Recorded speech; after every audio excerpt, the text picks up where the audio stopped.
అందరికీ మరోసారి నమస్కారం. మనం ఒక్కసారి గతాన్ని పునరాలోచించుకుంటే రెండు ప్రధానమైన అంశాలు ఈ రాష్ట్రంలో మన వాణిజ్య పనుల శాఖ సంఘాన్ని డిస్టర్బ్ చేసినటువంటి సందర్భాలు. మనం చాలా ఐకమత్యంగా ఉమ్మడి రాష్ట్రం నుంచి చాలా బలంగా చిన్న శాఖాపరమైన సంఘం అయినా ఆ రోజుల్లో కూడా అటు ఆంధ్ర ఎన్జిఓ సంఘం కానీ అటు తెలంగాణ ప్రాంతంలో తెలంగాణ ఎన్జిఓ సంఘం కానీ ఏ నాయకత్వాలకి లొంగకుండా వాళ్ళకి దగ్గర సబార్డినేట్స్గా కాకుండా స్వతంత్ర వ్యవహార శైలితో ఏపీ కమర్షియల్ యాక్స్ ఎన్జిఓ సంఘాన్ని నేను బాధ్యతలు చేపట్టిన దగ్గర నుంచి నిర్వహిస్తూ వచ్చాము. అందువల్లే మనం ఇండిపెండెంట్గానే చిన్న శాఖాపరమైన సంఘం అయినా ప్రధాన సంఘాలతో సమానంగా ఎక్కడికక్కడ అధికార వ్యవస్థలో పాలనా వ్యవస్థలో నా ప్రాతినిధ్యం ఉంటూ వచ్చేది. అండ్ ఆ మేరకు మనం అనేక విజయాలు దాదాపు 98% సక్సెస్ఫుల్ స్ట్రైక్ రేట్తో మన సంఘం నడిచింది. అందులో భాగమే దేశంలో వ్యాట్ వచ్చిన తర్వాత ఎక్కడా లేని విధంగా ఆంధ్రప్రదేశ్లో AC2 రిజిస్టరింగ్ అథారిటీగా కొనసాగించడం కావచ్చు, దాన్ని GST వచ్చిన తర్వాత కూడా కొనసాగించేలా చేయడం కావచ్చు, అంతకుముందు డైరెక్ట్ రిక్రూట్మెంట్ కూడా 40% 30%కి రెడ్యూస్ చేసేది కావచ్చు, దాన్ని కూడా మళ్ళీ సైకిల్ ఆఫ్ వేకెన్సీస్ కాకుండా with reference to cadre strength అని సవరణ చేయించడం కావచ్చు, రాష్ట్రపతి ఉత్తర్వులను అనుసరించి జగన్నాథరావు జడ్జిమెంట్ బేస్ చేసుకుని ప్రెసిడెన్షియల్ ఆ రూల్స్కి అమెండ్మెంట్ చేసి కమిషనర్ ఆఫీసు సిటీ లిస్టు కోటాని AC2 DC2లో ఉన్న 10-15 ఖాళీని ఆ నోడల్ డివిజను అండ్ ఆ జోన్ వాళ్ళకే వచ్చేలా చేయటం కావచ్చు, విజిలెన్స్ ఎన్ఫోర్స్మెంట్లో ఉన్న క్యాడర్ స్ట్రెంత్ను కూడా ఆ respect unit of appointment cadre స్ట్రెంత్లో for the purpose of promotion and recruitment count చేసేలాగా ఉత్తర్వులు తీసుకురావడం కావచ్చు. ఇలా చెప్పుకుంటూ పోతే అనేక విజయాలు మనం సాధించాం. ఆఖరికి రాజ్యాంగాన్ని సవరించి దేశంలో GSTని తీసుకొచ్చే సందర్భంలో రాష్ట్రాల శాసన సార్వభౌమాధికారానికి భంగం కలగటమే కాకుండా రాష్ట్ర ప్రభుత్వ పన్ను వ్యవస్థ యొక్క అజమాయిషీయే లేకుండా పోయేటువంటి పరిస్థితి ఏర్పడుతుందని ముందుగా సెన్స్ చేసి దేశంలో మరొక నేషనల్ లెవెల్ ఫెడరేషన్ అన్ని రాష్ట్రాల పన్ను వ్యవస్థల్ని కలపాలని ఒక ప్రయత్నం చేసింది, శ్రీకారం చుట్టింది కూడా మన సంఘమే. నాడు అనేక ఇబ్బందికర పరిస్థితుల్లో కూడా హైదరాబాద్లో నేషనల్ సింపోజియం అని GST పేరు మీద 2 రోజుల సదస్సు జరపడం ద్వారా దేశం మొత్తం దృష్టిని ఆకర్షించి మనం ఒక ఆల్ ఇండియా ఫెడరేషన్ అనే ఏర్పాటుకి నాంది పలికామనేటువంటి విషయం మీకు ఒకసారి గుర్తు చేస్తాను. అయితే ఇదంతా ఎందుకు చెప్తున్నానంటే ఎప్పుడైనా మనిషి సైకాలజీ మానవ మనస్తత్వ శాస్త్ర ప్రకారం మనిషి ఎప్పుడైనా తన వ్యక్తిగత జీవితంలో కానీ కుటుంబ జీవితంలో కానీ సంస్థాగతంగా కానీ వృత్తిపరంగా కానీ ఎక్కడైనా సడన్గా తను బ్లాక్ అయిపోయాను, ఇక్కడ ఆగిపోయాను, ఎటు వెళ్ళాలో తెలియటం లేదు అనే పరిస్థితి ఏర్పడినప్పుడు సహజంగా చాలామంది చేసేది ఏంటంటే బయటికి చూస్తారు, అటు ఇటు ఎవరైనా మనకు సాయం చేస్తారేమో, ఆగిపోయిన దగ్గర నుంచి ఎలా ప్రయాణం సాగించాలో తెలియక. అయితే మనస్తత్వ శాస్త్రవేత్తలు చెప్పిన ప్రకారం అది రైట్ అప్రోచ్ కాదు. అలా బ్లాక్ అయిన సందర్భం వచ్చినప్పుడు మనలోకి మనం తొంగి చూసుకోవాలి. ఒకసారి మనం గతాన్ని గుర్తు చేసుకోవాలి. గతంలో మనం సాధించిన విజయాల్ని నెమరు వేసుకుంటే మనలో ఆత్మవిశ్వాసం మళ్ళీ పెరుగుతుంది. అవర్ కాన్ఫిడెన్స్ లెవెల్స్ క్రైసిస్ వచ్చినప్పుడు తగ్గిపోకుండా మన గత విజయాల్ని మనం ఒకసారి పునశ్చరణ చేసుకోవడం ద్వారా we can keep up hour confidence levels. ఇది ఒక సైకాలజీ యొక్క మెథడ్. అట్లాగే ఒకసారి ఆత్మపరిశీలన మనలోకి మనం చూసుకోవడం అంటే ఆత్మపరిశీలన చేసుకోవాలి. ఎక్కడ ఏం జరిగింది, వేర్ వీ వెంట్ రాంగ్, మనం ఎక్కడ పొరపాటు చేశాము, ఎక్కడ తప్పు చేశాము, ఎక్కడ మనము సరైన లైన్ ఆఫ్ అప్రోచ్ తీసుకోవడంలో ఎక్కడ మనము రాంగ్ స్టెప్ వేసాం అనేది ఒకసారి అనలైజ్ చేసుకోవడం ద్వారా మనల్ని మనం కరెక్ట్ చేసుకుని మన గత విజయాల్ని మనం గుర్తు చేసుకుని రెట్టించిన ఆత్మవిశ్వాసంతో మళ్ళీ ముందుకు వెళ్ళటం అనేది అది మానవ జీవనయానంలో ప్రధానమైనటువంటి అప్రోచ్. నేను వ్యక్తిగతంగా ఇలాంటి ఆలోచన విధానాన్ని ఫాలో అవుతూ ఉంటాను. సో ఇక్కడ దాన్ని తీసుకొచ్చి మనం మన శాఖ, మన డిపార్ట్మెంటు, మన వాణిజ్య పనుల శాఖ సంఘం అన్వయించుకుంటే ఎంతో బలంగా చిన్న సంఖ్యాపరంగా చాలా తక్కువ మంది అయినప్పటికీ ఒక కుటుంబంలాగా చాలా బలంగా మనం ఈ సంఘాన్ని నిర్మించుకున్నాం. నేను చాలా గర్వంగా చెప్తూ ఉండేవాడిని. ఇతర రాష్ట్రాలకు ఆల్ ఇండియా ప్రెసిడెంట్గా జాతీయ స్థాయి ఫెడరేషన్ ఏర్పాటు చేసే సందర్భంలో వివిధ రాష్ట్రాల్లో, దేశంలోని 28 రాష్ట్రాలు నేను పర్యటించినప్పుడు మేము ఆంధ్రప్రదేశ్లో కమర్షియలైజ్ డిపార్ట్మెంట్లో ఉద్యోగ వ్యవస్థని ఒక ప్రొఫెషనలైజ్డ్గా ఇన్స్టిట్యూషనలైజ్ చేయడంలో నేను సఫలీకృతుడిని అయ్యాను అనేటువంటి విషయాన్ని చాలా గర్వంగా చెప్పుకునేవాడిని. అయితే దురదృష్టవశాత్తు రాష్ట్ర విభజన అనేది ఈ ఆంధ్ర ప్రాంతాన్ని అనేక విషయాల్లో ఏ రకంగా అయితే తీవ్రంగా ప్రభావితం చేసి నష్టపరిచిందో ఆ ప్రభావం మన ఉద్యోగస్తుల మీద, ముఖ్యంగా మన వాణిజ్య పనుల శాఖలో తీవ్రమైన ప్రభావం చూపించింది. మీరు చూసినట్టయితే అప్పటికే రోజు రోజుకి ప్రమాణాలు దిగజారిపోయినటువంటి నేపథ్యంలో ఉద్యోగ సంఘాల వ్యవస్థ తన ఉనికిని రోజు రోజుకి కోల్పోతున్నటువంటి పరిస్థితుల్లో శాఖాపరమైన సంఘాలు ఏదో అక్కడక్కడ మిడుకుమంటూ చిన్న చిన్న సందర్భాల్లో మాత్రమే పనిచేసేటువంటి పరిస్థితుల నుంచి ఆ రాష్ట్ర విభజన తర్వాత అన్ని సంఘాలు కూడా సంఖ్యాపరంగా చిన్నవైపోయినాయి, మరింత చిన్నవైపోయినాయి. దానికి తోడు ఈ హెడ్ ఆఫ్ ది డిపార్ట్మెంట్ ఆఫీసులు ఒక దగ్గర, క్షేత్రస్థాయి కార్యాలయాలు ఒక దగ్గర, వాళ్ళకి 5 రోజుల పని దినాలు, వీళ్ళకి 6 రోజుల పని దినాలు, శుక్రవారం మధ్యాహ్నం వాళ్ళు వెళ్ళిపోవటం, ఇట్లా మన మధ్య పరస్పరం ఫ్రీక్వెంట్ ఇంటరాక్షన్, కలవటము, చర్చించుకోవటము, పరిష్కార మార్గాలు వెతుక్కోవటం అనేది కూడా తగ్గింది. ఇది అన్ని శాఖల్లో జరిగింది. ఆ ప్రభావం మన శాఖలో కూడా పడింది. ఎందువల్లంటే మనకు ఆ రోజుల్లో హైదరాబాదులో హైదరాబాద్ ట్విన్ సిటీస్లోనే 7 డివిజన్లు ఉండేవి. ప్రధానమైనటువంటి మెయిన్ రెవెన్యూ సోర్స్ అది గ్రోత్ ఇంజన్గా హైదరాబాదు ఉమ్మడి రాష్ట్రానికి ఫైనాన్షియల్ గ్రోత్ ఇంజన్గా ఉండేది, ఆదాయ వనరుగా. అలాగే తెలంగాణ డివిజన్స్ అన్నీ కూడా ఎక్సెప్ట్ ఆదిలాబాద్ డివిజన్ తప్ప rest of all other Telangana divisions just మనకి 2-3 అవర్స్ డిస్టెన్స్ ట్రావెల్ రీజన్లో మాత్రమే ఉండేవి. సో పొద్దున్న వచ్చి ఎప్పుడు పిలిస్తే అప్పుడు పొద్దున్నే 7ంటికి నేను నిద్రలేచి రమ్మని పిలిస్తే 10ంటికి నేను అసోసియేషన్ హౌస్కి 10:30కి నేను వచ్చేటప్పటికల్లా ఆ తెలంగాణ డివిజన్స్ 9 డివిజన్లు, హైదరాబాద్ సిటీలో 7 డివిజన్లు, దాదాపు 16 డివిజన్ల సంఖ్యాబలం మన చేతిలో ఉండేది. సో ఆ హైదరాబాద్ నుంచి ఇక్కడికి విజయవాడ షిఫ్ట్ అయిపోయినటువంటి సందర్భంలో నేను హైదరాబాద్లోనే ఉండిపోయి ఇక్కడ రాకపోవటం, నేను కొంత ఇంకా ఈ ఉద్యోగ సంఘాల వ్యవస్థకి బయటికి వెళ్దామనేటువంటి ఆలోచన చేయటం వల్ల ఇక్కడ తొలినాళ్ళ నుంచి రాష్ట్రం విభజన దగ్గర నుంచి మన శాఖాపరమైన సంఘం కూడా ప్రభావం చూపించింది. అదే సమయంలో ఈ వెంటనే జిఎస్టీ రావటం, ఆ జిఎస్టీలో అసలు కిరాణా కొట్లలో మాత్రమే మనం రాష్ట్ర ఏజెన్సీలు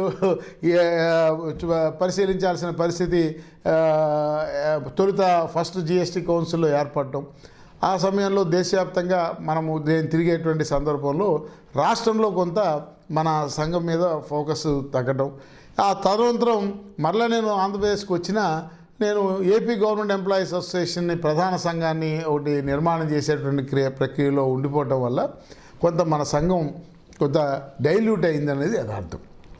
అయితే ఎంత డైల్యూట్ అయినా ఆ బాండింగ్ ఏదైతే మన మధ్య డెవలప్ అయిందో over a period of time, దాదాపు 3 దశాబ్దాలుగా నాకు మీకు మధ్య, సంఘానికి డివిజన్ స్థాయి నాయకులకి మధ్య ఉన్నటువంటి ఆ బాండింగు అలా యథాతథంగానే కొనసాగింది. అయితే మీరు ఒక్కసారి అనలైజ్ చేసుకుని ఆలోచన చేస్తే 2 ప్రధానమైన అంశాలు, సరే మిగతా విషయాలన్నీ చాలా అనేక కారణాలు ఉన్నా 2 ప్రధానమైన అంశాలు విజయవాడ సెంట్రిక్గా డెవలప్ అయినటువంటి మన అసోసియేషను విజయవాడలో జరిగిన 2 ఉదంతాల కారణంగా పూర్తిగా డిమోరలైజ్ అయిపోయి మనం అంతా చెల్లాచెదురైపోయి ఏళ్ల తరబడి, దశాబ్దాల తరబడి మన మధ్య పరస్పరం బిల్డప్ అయినటువంటి ఆ బాండింగ్ను కూడా మరి ఇవాళ లేకుండా మనం ఒకళ్ళనొకళ్ళని పలకరించుకోలేని పరిస్థితులు ఇవాళ నెలకొన్నాయి. ఏమిటి అలా? సో ఇప్పుడు ఇంతకుముందు వీడియోలో నేను చెప్పినట్టు మనం డిపార్ట్మెంట్లో చాలా దుర్మార్గాలు, అరాచకాలు, అతి ప్రవర్తనలు, అధికారుల అహంకార ధోరణులు, ఉద్యోగుల్ని ఇబ్బంది పెట్టేటువంటి అంశాలు, వాళ్ళకి హక్కుగా సమకరించిన వాటిని ఇవ్వకుండా చేసేటువంటి ప్రయత్నాలు, ఈ చిన్న రాష్ట్రం చిన్న సంఖ్యాబలం అయిపోయిన తర్వాత ఎక్కువగా ఈ ఆంధ్ర ప్రాంతంలో ఈ కుల ప్రభావం అనేది చాలా ఎక్కువగా సమాజంలో ఉండటం, అదే ఉద్యోగస్తుల్లో మన శాఖలో మరింత ఎక్కువగా ప్రభావం చూపించింది. ఉమ్మడి రాష్ట్రంలో ఏ మాట కామాట తెలంగాణ ప్రాంతంలో వాళ్ళకి ప్రాంతీయ అభిమానం ఉన్నప్పటికీ అంతగా కుల విభజన అయితే అక్కడ తెలంగాణ పౌర సమాజంలో ఆనాటికి లేదు. ఇప్పుడు వచ్చిందేమో నాకు తెలియదు, ఆనాటికి లేదు. అయితే అందువల్ల డిపార్ట్మెంట్లో ఎంప్లాయీస్ అందరూ ఎక్కువ యూనిటీగా ఉండేవాళ్ళు. సో ఇక్కడ ఆంధ్ర ప్రాంతంలో ఈ కులాల ప్రభావం ఎక్కువగా ఉండటం అండ్ దురదృష్టం కొద్దీ నేను ఇక్కడ ఆంధ్ర పౌర సమాజంలో రాజకీయంగా కూడా పరిగణలో తీసుకున్నటువంటి ప్రధాన సామాజిక వర్గానికి దేనికి చెందినవాడిని కాకపోవటం, అదే నేను రెడ్డి గారినో కాపు సామాజిక వర్గమో ఒక చౌదరి గారినో అయి ఉంటే అది ఇంకో రకం ఉండేదేమో. సో ఇది కూడా ఒక కారణం అయి ఉండొచ్చు. So what ever it maybe ఈ ప్రభావం ఉన్నతాధికారులు కూడా ఆ లైన్స్లోనే డౌన్ లెవెల్ వరకు ఈ డిపార్ట్మెంటల్ ఎంప్లాయీస్ని డివైడ్ చేసినటువంటి పరిస్థితి. మనకు అన్యాయం చేసిన అధికారి పలానా అధికారి గారి హయాంలో ఇబ్బంది కలిగింది, అన్యాయం చేసింది అనకుండా ఆయన ఏ సామాజిక వర్గం వాడో గుర్తుపెట్టుకుని అన్యాయం జరిగినా సరే ఆయనేం కామెంట్ చేయకూడదు, ఆయనేం అనొద్దు అనేటువంటి ధోరణి ఉద్యోగస్తుల్లో ప్రబలినటువంటి పరిస్థితుల్లో ఇది అర్థం చేసుకునే నేను కొంత వాస్తవంగా దూరంగా కూడా ఉండటం జరిగింది. అయితే ఇప్పుడు టోటల్గా సంఘం డిపార్ట్మెంట్ అంతా ఒక బ్లాక్, ఇందాక మనం చెప్పుకున్నట్టుగా బ్లాక్ అయిపోయినటువంటి పరిస్థితి కనిపిస్తూ ఉంది. సో సహజంగా వే ఫార్వర్డ్ కోసం ఎలా ముందుకు ప్రయాణించాలి అన్న దానికోసం ఒకసారి మనలోకి మనం తొంగి చూసుకుంటే ఇందాక నేను చెప్పినట్టు నాకు 2 విజయవాడ సెంట్రిక్గా జరిగిన 2 ఉదంతాలు ఈ సంఘం మీద, ఈ సంఘం యొక్క ఐక్యత మీద ఎక్కువ తీవ్రమైన ప్రభావం చూపించిందని నేను అభిప్రాయంకి వచ్చాను. ఆ 2 విషయాల గురించి ప్రస్తుత స్థితి గురించి మీకు తెలియజెప్పడం కోసం ఈ వీడియో ద్వారా రూపంగా మీరు ముందుకు వచ్చారని మనం చేస్తున్నాం. అందులో మొదటిది 2022వ సంవత్సరంలో జరిగినటువంటి బదిలీలు అక్రమంగా జరిగాయని, ప్రభుత్వ మార్గదర్శకాలకు విరుద్ధంగా జరిగాయని నాడు మనం ప్రశ్నించినప్పుడు ఈ విజయవాడ, గుంటూరు, విశాఖపట్నం పరిధిలో దానికి వేసినటువంటి విచారణ అధికారి నివేదిక ఇవ్వలేదనేటువంటి సందర్భంలో మనం పీస్ఫుల్గా రాజ్యాంగబద్ధంగా మనం పీస్ఫుల్గా డిమాన్స్ట్రేట్ చేసిన దాన్ని ఒక ఏదో టెర్రరిస్ట్ యాక్టివిటీకి అన్నట్టుగా దాని భూతత్వంలో చూపించి అసలు అటువంటి నిబంధన కూడా పీస్ఫుల్ డిమాన్స్ట్రేషన్ని నేరంగా పరిగణించే, తప్పుగా పరిగణించే నిబంధన ఉంటే కూడా అది చెల్లదని చెప్పింది సుప్రీంకోర్టు. అయినా సరే లేని దాన్ని చూపించి దాని మీద డిసిప్లినరీ యాక్షన్ అని ఇనిషియేట్ చేసి అందులో పాల్గొన్న 72 మంది సంఘానికి గుర్తింపు రద్దు చేస్తామని నోటీస్ ఇవ్వడంతో పాటు అందులో పాల్గొన్న 72 మందికి డిసిప్లినరీ యాక్షన్ వాళ్ళ మీద ఇనిషియేట్ చేయడం ద్వారా ఎక్కువ విజయవాడ, గుంటూరు సెంట్రిక్గా కార్యక్రమాలు జరిగే మన సంఘంలో ఆ క్రియాశీలకంగా ఉండేటువంటి ఆ 72 మంది మీద ఈ డిసిప్లినరీ ప్రొసీడింగ్స్ ఇన్స్టిట్యూట్ చేయడం ద్వారా వీళ్ళని మానసికంగా సంఘ కార్యక్రమాల్లో పాల్గొంటే మనకి ఇబ్బంది వస్తుంది అనేటువంటి ఒక భయాన్ని క్రియేట్ చేశారు ఉన్నతాధికారులు. సరే, తర్వాత తదనంతర పరిణామాల్లో నేను వచ్చిన తర్వాత బెయిల్ మీద తిరిగి వచ్చిన తర్వాత ప్రభుత్వం మారిన తర్వాత నేను ఆనాడే ఆ సంఘంకి ఇచ్చిన నోటీస్ మీద స్టే తెచ్చుకోవటం, తర్వాత ప్రభుత్వానికి రిప్రజెంట్ చేసి అసలు ఆ నోటీసు ప్రభుత్వమే తనంతా తాను నా సమాధానంతో సంతృప్తి చెంది ఉపసంహరించుకుంటూ ప్రభుత్వం ఉత్తర్వు ఇవ్వటం కూడా జరిగింది. ఎప్పుడైతే ఆ ఇన్సిడెంట్ సంఘము చేసిన యాక్టివిటీ సమర్థించుకుంటూ మనం ఇచ్చిన ఎక్స్ప్లెనేషన్ ప్రభుత్వం ఆమోదించి నోటీస్ ఉపసంహరించుకుందో ఆ యాక్టివిటీలో పాల్పంచుకున్న 72 మంది మీద ఇనిషియేట్ చేసిన డిసిప్లినరీ ప్రొసీడింగ్స్ ఆటోమేటిక్గా రద్దు కావాలి. కానీ అలా చేయకుండా వితండవాదం చేస్తూ మన శాఖ అధికారులు ఆ ప్రొసీడింగ్స్ని కొనసాగించారు. సరే, కొనసాగించారు. అది తప్పు కాబట్టి మీరు దాన్ని రద్దు చేయండి. నేను ప్రభుత్వానికి దరఖాస్తు చేశాను. ప్రభుత్వం నిర్ణయం మేము తీసుకుంటాము, నివేదిక పంపమని చీఫ్ కమిషనర్ని 3 సార్లు కోరింది ఇప్పటికి. సో మనకున్నటువంటి CCA రూల్స్ నిబంధన ప్రకారం లోయర్ అథారిటీ ఫంక్షన్ని డిసిప్లినరీ రూల్స్లో లోయర్ అథారిటీ యొక్క అధికారాన్ని హయ్యర్ అథారిటీ ఎక్సైజ్ చేసేదానికి అధికారం ఉంది. సో ఆ మేరకు ప్రభుత్వము మేము దీని విషయంలో ఫర్దర్ నిర్ణయం మేము తీసుకుంటాము, నివేదిక పంపమంటే మరి లోయర్ అథారిటీ నిర్ణయం చేయకూడదనే కదా ప్రభుత్వం హయ్యర్ అథారిటీ నిర్ణయం చేయాలి కదా.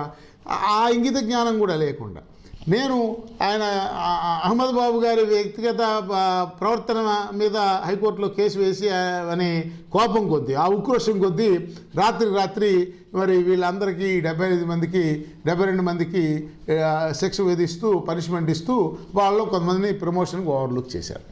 సరే, నేను ఈ సందర్భంగా ఒకటే చెప్పదలుచుకున్నా. నేను మళ్ళీ చెప్తున్నా, ఇంతకుముందు మళ్ళీ చెప్తున్నా, నేను రిటైర్ అయ్యేలోగా నేను ఉన్నంత వరకు ఎట్టి పరిస్థితుల్లో ఈ 72 మంది మీద ఇనిషియేట్ చేసిన డిసిప్లినరీ ప్రొసీడింగ్స్ని రద్దు చేయించి తీరుతాను. మీకు ఏ రోజైతే ప్రమోషన్ ఓవర్లుక్ చేశారో, మీ జూనియర్ని ప్రమోట్ చేశారో ఆ డేట్ నుంచి నోషనల్ ప్రమోషన్ వచ్చేటట్టు చేసి తీరుతానని మీకు మరొకసారి బలంగా హామీ ఇస్తా ఉన్నాను, మనవి చేస్తా ఉన్నాను. అయితే ఈలోగా ముళ్ళుని ముళ్ళుతోనే తీయాలనేటువంటి సూత్రం ఉన్నది. దాన్ని అనుసరిస్తూ ఈ ఇటీవల కాలంలో నేను 2 మళ్ళా ప్రత్యేకంగా మరి ప్రభుత్వానికి నివేదించాను. ఒకటి, ఈ 72 మంది మీద ఇనిషియేట్ చేసిన డిసిప్లినరీ ప్రొసీడింగ్స్ లీగల్గా వ్యాలిడ్ కాదు, చెల్లవు అని చెప్పి ఏ రకంగా వ్యాలిడ్ కాదు అనేదాన్ని సోదాహరంగా వివరిస్తూ ప్రభుత్వానికి నివేదించడం జరిగింది. ఇదే వాదన అలాగే దీన్ని అనుసరించి ఇచ్చిన పనిష్మెంట్ ఆర్డర్ కూడా చెల్లదని చెప్పి కూడా వాటిని కూడా రద్దు చేసి వీళ్ళందరికీ ప్రమోషన్స్ ఇవ్వాల్సిన వాళ్ళకి if they or otherwise eligible without reference to this case if they or otherwise eligible వాళ్ళకి ప్రమోషన్ ఇవ్వాలని చెప్పి ప్రభుత్వానికి రిప్రజెంట్ చేశాను. ఇందులో ఏ వాదన అయితే నేను ప్రభుత్వం ముందు ఉంచానో మీ సమాచారం నిమిత్తం తెలియజేస్తున్నా. అదే వాదనని మన విజయవాడ ప్రెసిడెంట్ గారు, డివిజన్ ప్రెసిడెంట్ గారిన పరసా విద్యాసాగర్ గారికి ఇచ్చిన పనిష్మెంట్ ఆర్డర్ని హైకోర్టులో ఛాలెంజ్ చేసిన సందర్భంలో ఆ ఎఫిడవిట్ నేనే ఇదే గ్రౌండ్స్తో డ్రాఫ్ట్ చేసి ఇస్తే ఆ వాదనని కోర్టు అంగీకరించి ఆ పనిష్మెంట్ ఆర్డర్ని రద్దు చేసి ఆయనకు ప్రమోషన్ ఇవ్వాలని డైరెక్షన్ ఇచ్చింది. అంటే నేను చెప్పొచ్చేది ఏంటంటే మనం లేవనెత్తినటువంటి వాదన ఈ విషయంలో న్యాయసమ్మతమైనది, న్యాయస్థానం కూడా అంగీకరించింది. వీళ్ళు చేసినటువంటి ఇబ్బంది తాత్కాలికంగా తప్ప ఇది లీగల్గా సస్టైనబుల్ కాదు అనేటువంటి విషయాన్ని మీరు అర్థం చేసుకోవాలని మిమ్మల్ని కోరుతా ఉన్నాను. ఇక రెండో విషయం, ఇందులో సరే క్రమశిక్షణా చర్యలు తీసుకున్నారు. క్రమశిక్షణా చర్యలు తీసుకోవడానికి ప్రభుత్వానికి అధికారులకి అధికారం ఉన్నది. కానీ ఈ నిబంధనలకు లోబడి ఈ నిబంధనల ప్రకారం దిస్ ఈజ్ అన్ యాక్ట్. ఈ యాక్ట్ని అమలు చేయడానికి రూల్స్ ఇస్తారు. అదే రకంగా ప్రభుత్వ చేసేటువంటి ఉద్యోగుల కండిషన్స్ ఆఫ్ సర్వీస్ సంబంధించినటువంటి రూల్స్ విషయంలో కావచ్చు, డిసిప్లినరీ రూల్స్ విషయంలో కావచ్చు, కాండక్ట్ రూల్స్ విషయంలో కావచ్చు, ఇవన్నీ గవర్నర్ గారి పేరు మీద చేస్తారు కాబట్టి చట్టాలుగా పరిగణించబడతాయి. కాబట్టి వీటి అమలుకి ఆపరేషనల్ గైడ్లైన్స్ కూడా, మార్గదర్శకాలు కూడా ప్రభుత్వం ఎప్పటికప్పుడు జారీ చేస్తూ ఉంటుంది.